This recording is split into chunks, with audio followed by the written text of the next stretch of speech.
बात करेंगे कि भारत की तटीय सीमा पर स्थित कितने राज्य हैं। लेकिन हम ये बात क्यों कर रहे हैं? क्योंकि एग्जाम्स में कई बार ये प्रश्न पूछा गया है कि भारत की तटीय सीमा पर स्थित कितने राज्य हैं। कैसे?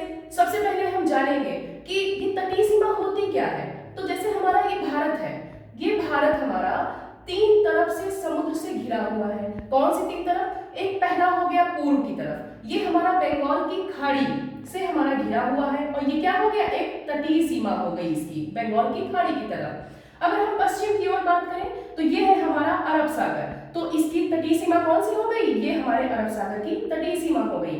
अगर हम दक्षिण में बात करें तो ये हमारी हो गई हिंद महासागर नीचे की ओर, और तो ये इसकी तटीय सीमा क्या हो गई? हिंद महासागर से लगी हुई नीचे का जो भाग है।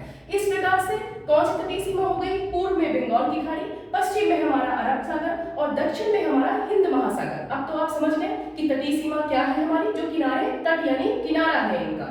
अब जो हमने प्रश्न पूछा कि ऐसे कितने राज्य हैं जो इन तटीय सीमा पर स्थित है, तो पहला राज्य बात करें तो वो है हमारा गुजरात, दूसरा है महाराष्ट्र, तीसरा है गोवा, चौथा है कर्नाटक, पांचवा है केरला, छठा है तमिलनाडु, सातवां है आंध्र प्रदेश, आठवां है उड़ीसा और नवा है हमारा वेस्ट बंगाल। इस प्रकार से कितने राज्य हो गए? 9 राज्य हो गए। 9 हमारे ऐसे राज्य हैं भारत के जो इसकी तटीय सीमा पर स्थित हैं।